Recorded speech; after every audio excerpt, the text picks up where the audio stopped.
मुंबई म्हणजे स्वप्नांची नगरी, धावपळीचं शहर. पण 11 जुलै 2006 हा दिवस मुंबईच्या एका काळ्या कुट्टशाहीने लिहिला गेला. पश्चिम रेल्वेच्या लोकल गाड्यांमध्ये झालेल्या त्या भीषण स्फोटांनी आणि भेसूर आवाजाने केवळ मुंबईच नाही तर अवघा देश हादरला. तो दिवस आणि ती 11 मिनिटं आणि त्यात जीव गमावलेल्या निष्पाप जीवांची आठवण आजही मनाला चटका देऊन जाते. आज तब्बल या घटनेला 19 वर्ष उलटली आहेत.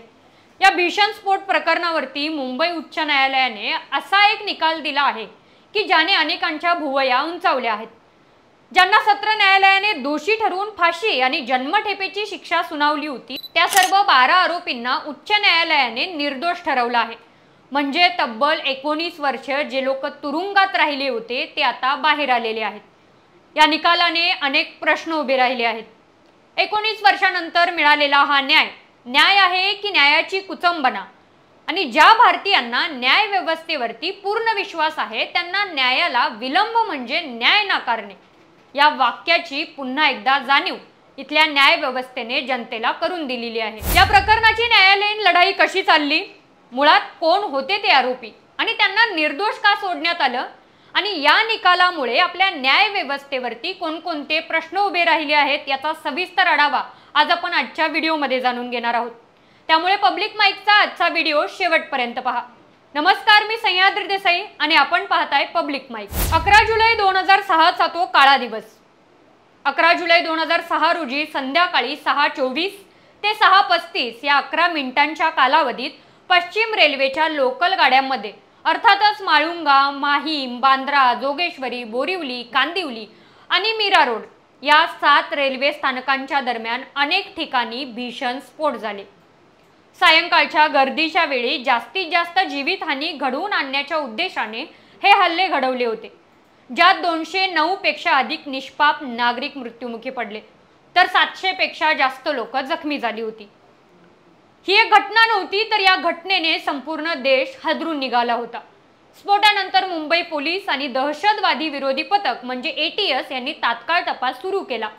सुरुवातीला लष्कर-ए-तय्यबा अर्थातच LET आणि student Islamic movement of India म्हणजे SIMI या दहशतवादी संघटनांच्या वरती संशय होता. या संशयाचा आधार घेऊन स्फोटानंतर काही महिन्यांतच तपास यंत्रणांनी 13 व्यक्तींना अटक केली. या प्रकरणातील आरोपींची नावे आणि त्यांच्यावरती कोणकोणते गुन्हे दाखल करण्यात आले होते हे सर्वप्रथम जाणून घेणं महत्त्वाचं आहे. कारण सध्या उपलब्ध असलेल्या माहितीनुसार 11 आरोपी सुटले असतील आणि त्यातील एक जरी मृत्युमुखी पडला असेल तरी सुद्धा हे टोटल आरोपी जे होते ते 13 होते. त्यातला आता 13वा कोण हे सुद्धा जाणून घेऊया. सर्वप्रथम ज्याचं नाव पुढे आलं होतं तो होता कमल अन्सारी. घातक वस्तू ठेवल्याचा त्याच्यावरती आरोप होता. कोरोनाच्या कालखंडामध्ये याचा कोरोनामुळे तुरुंगात मृत्यू झाला होता. त्याच्यानंतर दुसरं जे नाव समोर आलं तो होता मोहम्मद फैजल. याच्याकडे सुद्धा घातक वस्तू ठेवल्याचा आरोप होता. तिसरं ज्याचं नाव समोर आलं होतं तो होता अवतर रहमान शेख. घातक वस्तू ठेवल्याचा त्याच्यावरती सुद्धा सेम आणि अगदी हुबेहूब आरोप होता. चौथं नाव ज्याचं समोर आलं तो होता एहतेशाम कुतुबुद्दीन सिद्दीकी. त्याच्यावरती सुद्धा असाच आरोप होता की त्याने घातक वस्तू त्याच्याकडे ठेवल्या होत्या. चौथा होता नवीद हुसेन खान. त्याच्यावरती सुद्धा अगदी सेम घातक वस्तूंचाच आरोप होता. पाचवा होता आसिफ खान ज्याच्यावरती सुद्धा सेम आरोप रचण्यात आला होता. त्यानंतरचा होता तन्वीर अहमद अन्सारी. ह्याने हा सगळा कट रचला होता आणि त्यामध्ये सहभाग होता असा त्याच्यावरती आरोप होता. त्यानंतर होता मोहम्मद माशिद शफी. त्याच्यावरती सुद्धा कट रचण्याचा आरोप करण्यात आला. त्यानंतर होता शेख मोहम्मद अली आलम. याचा सुद्धा कट रचण्यात सहभाग होता असा पोलिसांचा संशय होता. त्याच्यानंतर होता मोहम्मद साजिद मारगूब अन्सारी. याचा सुद्धा कट रचण्यात सहभाग होता असं पोलिसांचं म्हणणं होतं. यानंतर आणखीन एक होता मुझम्मिल अवतर रहमान शेख. हा सुद्धा कट रचण्यात सहभागी होता. त्याचबरोबर सुहेल मेहमूद शेख याचा सुद्धा कट रचण्यात सहभाग होता. त्यानंतर होता जमीर अहमद लतीफुर रहमान शेख. हा सुद्धा कट रचण्यात सहभागी होता अशी माहिती होती. मुळात त्या सगळ्यांना अटक कशी झाली होती आणि त्यांच्या विरोधात काय पुरावे होते हे जाणून घेणं पहिल्यांदा महत्त्वाचं आहे. तपास यंत्रणांनी आरोपींना विविध ठिकाणांच्याहून ताब्यात घेतले होते. यात गुप्त माहिती पाळत आणि काही तांत्रिक पुराव्यांच्या आधारे अटकेची कारवाई करण्यात आली.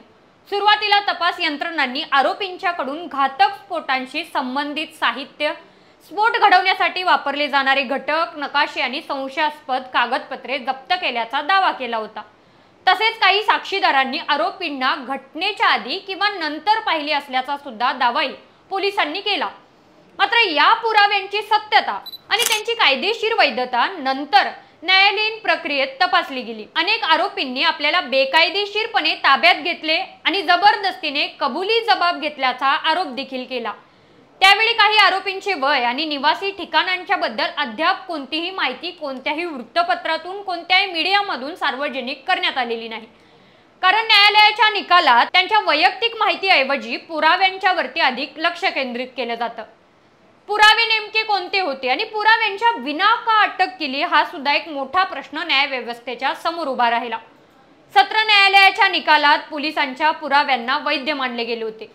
मात्र उच्च न्यायालयाने आपल्या निर्णयात तपास यंत्रणेने सादर केलेले अनेक पुरावे शंकेपलीकडचे नसल्याचे आणि कमकुवत असल्याचे म्हटले होते।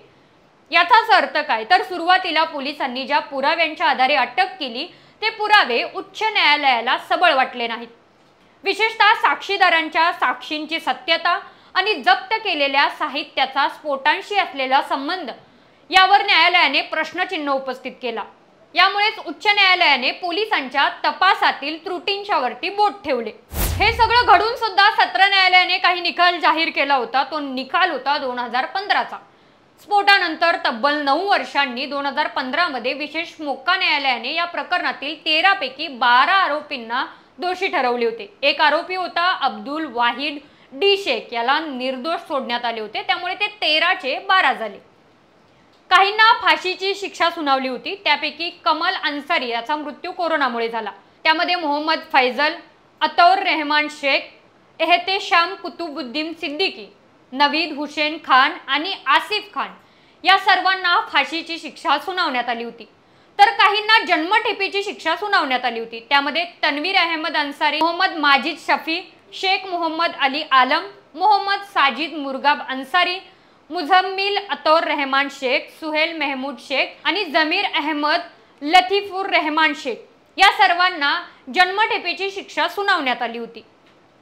त्याच्यानंतर या आरोपींनी मुंबई उच्च न्यायालयात अपील केला होता आणि सुनावणीचा प्रवास सुद्धा त्या अपिलाद्वारे कसा होता आपण पाहूया। सत्र न्यायालयाने फाशीची शिक्षा सुनावल्यानंतर 2015 मध्येच हे प्रकरण फाशीच्या शिक्षेवर शिक्कामोर्तब करण्यासाठी उच्च न्यायालयात दाखल झाले। दोषी आरोपींनी आपल्या शिक्षेला आव्हान देण्यासाठी अपील दाखल केले होते। या संपूर्ण प्रकारासाठी एका विशेष खंडपीठाची स्थापना देखील करण्यात आली। या प्रकरणाची गंभीरता, पुराव्यांचा प्रचंड मोठा खंड, 1969 हून अधिक खंडपीठामध्ये पुरावे आणि 2000 पानांचे निकालपत्र आणि गुंतागुंत लक्षात घेऊन उच्च न्यायालयाने मुख्य न्यायमूर्तींच्याकडे विशेष खंडपीठ स्थापन करण्याची विनंती केली। न्यायमूर्ती अनिल किलोर आणि न्यायमूर्ती श्याम चांडक यांचे विशेष खंडपीठ यासाठी स्थापन करण्यात आले होते आणि त्याचा पुढचा जो न्यायालयीन प्रवास होता या दोघांच्या अध्यक्षतेखाली राहिला। याची प्रदीर्घ सुनावणी देखील चालली। या विशेष खंडपीठासमोर या प्रकरणाची तब्बल 5 महिने नियमित सुनावणी सुरू होती। या काळात 92 सरकारी साक्षीदार आणि 50 बचाव पक्षाचे साक्षीदार तपासण्यात आले होते। या सगळ्यांच्या तपासणीनंतर काही माहिती समोर आली। प्रदीर्घ सुनावणीनंतर गेल्या 31 जानेवारी रोजी विशेष खंडपीठाने आपला निकाल राखून ठेवला होता, ज्याची अतोनात वाट पाहिली जात होती आणि अखेर निकाल लागला। जुलै 2025 मध्ये उच्च न्यायालयाने सत्र न्यायालयाचा निर्णय पूर्णपणे रद्दबातल ठरवला आणि सर्व 12 आरोपींची, ज्यापैकी एक मृत्यू झालेला आहे, त्यांची निर्दोष मुक्तता करण्याचे आदेश दिले। उच्च न्यायालयाने आपल्या निकालात तपास यंत्रणा आणि सरकारी पक्षांच्या कामगिरीवरती गंभीर प्रश्नचिन्ह उपस्थित केले। आता यांची निर्दोष सुटका कशी काय झाली हे जाणून घेणं महत्त्वाचं आहे आणि पुराव्यांचा अभाव कसा निर्माण झाला। न्यायालयाने स्पष्ट नमूद केले आहे की दोषींच्या विरोधात केवळ शंकेपलीकडे कोणताही सबळ पुरावा तपास यंत्रणा सादर करू शकली नाही। सरकारी वकिलांचा युक्तिवाद न्यायालयाला अत्यंत अपुरा वाटला होता आणि साक्षीदारांची जी साक्ष होती ती सुद्धा अविश्वसनीय मानली जाऊ लागली। त्यामध्ये काही तांत्रिक चुका झाल्या। साक्षीदारांची साक्ष नोंदवताना अनेक तांत्रिक चुका झाल्याचे न्यायालयाने म्हटले होते। या घटनेनंतर अनेक वर्षांनी, जवळपास 4 वर्षांनी साक्षीदारांचे जबाब नोंदवण्यात आले किंवा त्यांना आरोपींची ओळख पटवण्यास सांगण्यात आले। स्फोटाच्या जवळपास 100 दिवसानंतर टॅक्सी चालकांना किंवा ट्रेनमधील लोकांना आरोपींची आठवण येण्यामागचे कोणतेही कारण नव्हते असे न्यायालयाने निरीक्षणात नोंदवले। इतक्या वर्षांनी साक्षीदारांनी आपले चेहरे लक्षात ठेवणे हे विश्वसनीय नाही अशी टिप्पणी ही विशेष खंडपीठाने केली। पोलिसांच्या आरोपांना समर्थन देणाऱ्या एकाही साक्षीदाराची साक्ष विश्वसनीय नसल्याचे न्यायालयाने म्हटले। यामध्ये घातक वस्तू, बंदुका, नकाशे इत्यादी पुरावे जप्त करण्याबाबत न्यायालयाने म्हटले आहे की ही जप्ती खटल्यासाठी महत्त्वाची ठरत नाही, कारण स्फोटांसाठी वापरण्यात आलेल्या घातक वस्तूंचा प्रकार ओळखण्यात सरकारी वकिलांना पूर्णपणे अपयश आले। मात्र या ऐतिहासिक निकालानंतर तब्बल 19 वर्षापासून तुरुंगात असलेले 11 आरोपी, ज्यामध्ये एकाचा मृत्यू झाला होता, आता तुरुंगाबाहेर येण्याचा मार्ग मोकळा झाला आणि ते तुरुंगाच्या बाहेर आले। या निकालामुळे भारतीय न्याय व्यवस्थेवरती न्यायाला विलंब म्हणजे न्याय नाकारणे या तत्वावरती पुन्हा एकदा प्रश्न निर्माण झालेला आहे। त्यासोबत तपास यंत्रणाच्या कार्यक्षमतेवरती आणि त्यांनी पुरावे गोळा करण्याच्या पद्धतीवरती गंभीर प्रश्नचिन्ह निर्माण झालेले आहेत। ज्या भीषण घटनेत शेकडो निष्पाप नागरिकांनी आपला जीव गमावला, त्या घटनेतील खरे गुन्हेगार कोण आहेत हा प्रश्न मात्र या निकालानंतर अनुत्तरित राहिला आहे। 19 वर्ष तुरुंगात काढलेल्या या आरोपींना न्याय मिळाला असला तरी स्फोटातील पीडितांना आणि त्यांच्या कुटुंबियांना न्याय कधी मिळणार हा प्रश्न मात्र जशास तसा उरला आहे। या घटनेतील खरे दोषी अजूनही मोकळेच फिरत आहेत का अशी शंका सध्या संपूर्ण महाराष्ट्रात नाही तर संपूर्ण देशभरातून उपस्थित होत आहे। ते आरोपी खरंच निर्दोष आहे का आणि त्या निर्दोष आरोपींना त्यांची जी सुटका झाली 19 वर्षानंतर ते योग्य झालं का यावरचं तुमचं मत कमेंट बॉक्समध्ये नक्कीच कळवा। आणि अशा माहितीपूर्ण व्हिडिओंसाठी तुम्ही पाहत राहा पब्लिक माईक या YouTube चॅनलला लाईक करा, शेअर करा आणि सबस्क्राईब करायला विसरू नका।